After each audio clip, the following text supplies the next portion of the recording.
अलबेला film ने भगवान दादा को रातों रात सुपरस्टार बना दिया था। शोला जो भड़के दिल सा धड़के, इस गाने के ऊपर डांस ने पूरे हाल को नाचने पे मजबूर कर दिया था।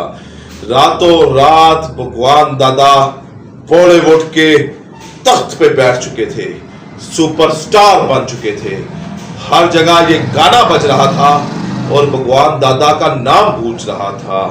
अलबेला फिल्म की धूम मच चुकी थी और इसी धूम ने भगवान दादा को कृष्णा महल में पहुंचा दिया था। 25 बेडरूम का महल। उस दौर में 3 लग्जरी गाड़ियां कि जिस दौर में साइकिल किसी के पास होती थी तो यह समझा जाता था कि हवाई जहाज है किसी के पास। उस दौर में 3 गाड़ियां भगवान दादा के उस कृष्णा महल 25 बेडरूम का जो महल था वहां खड़ी रहती थी। हर रोज कृष्णा महल से वो गाड़ी निकलती थी जिसमें भगवान दादा मौजूद होते थे और बीच पे जाकर भगवान दादा वाक करते थे।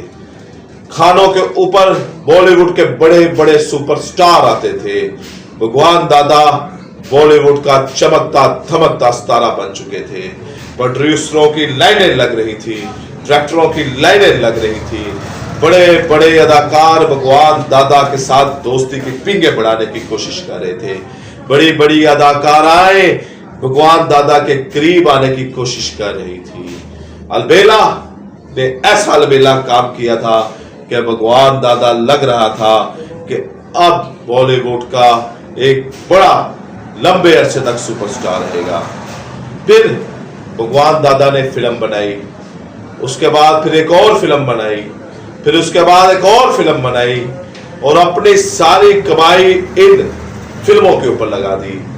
लेकिन रिजल्ट भगवान दादा उस कृष्णा महल, उस 25 बेडरूम के महल से निकलकर एक छोटी सी झोंपड़ी में आ गए। कोई फिल्म ना चल सकी, तमाम फिल्में फ्लॉप हो गई।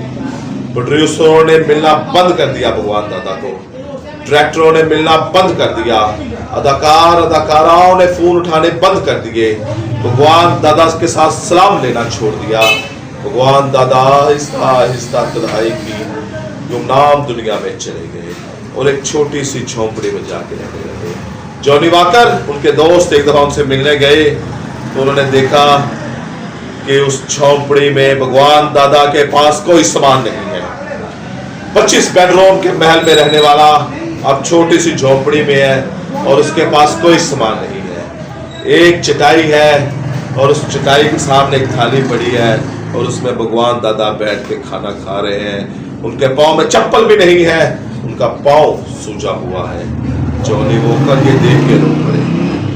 फिर एक दिन 2002 में 2002 भगवान दादा इस दुनिया से गुमनाम चले गए। किसी को कोई पता नहीं। चंद पड़ोसियों ने उनके आखिरी रस्मात की और अपने दौर का सुपरस्टार अलबेला फिल्म से बनने वाला 25 महल के बेडरूम में रहने वाला, कृष्णा महल में रहने वाला, जब वक्त ने पलटा खाया तो एक झोंपड़ी से रुखसत हो गया और कोई उसके पास ना आया। ये है हकीकत इस दुनिया की, ये है हकीकत इस बॉलीवुड की, ये है हकीकत इस चमकती दमकती उन स्क्रीनों की जो हमें दुनिया पर नजर आती है, जो हमें पर्दे में नजर आती है। हकीकत में क्या है कि एक साथी के ऊपर मुश्किल वक्त पड़ गया है तो किसी ने उसका साथ देना था, दूर की बात हौसले के दो लफ्ज नहीं बोले। किसी ने उसकी फाइनेंशियली मदद करने की बजाय उनको छोड़ दिया, उनसे मिलना छोड़ दिया, उनसे बात करनी छोड़ दी। होना तो ये चाहिए था, इंसानियत तो ये है कि उनको ढूंढते भगवान दादा। इतना रोज देखा है, कहाँ चले गए, चले उनकी कोई हेल्प नहीं। तो ये दुनिया है। भगवान दादा महल से झोंपड़ी से और झोंपड़ी से फिर इस दुनिया से चले गए और बॉलीवुड की वही बेहिसी जो उस वक्त भी बरकरार थी और आज भी बरकरार है। आप बताइएगा कमेंट बॉक्स में आप इस बारे में क्या कहते हैं। मैं आपसे आप मुलाकात करता हूँ।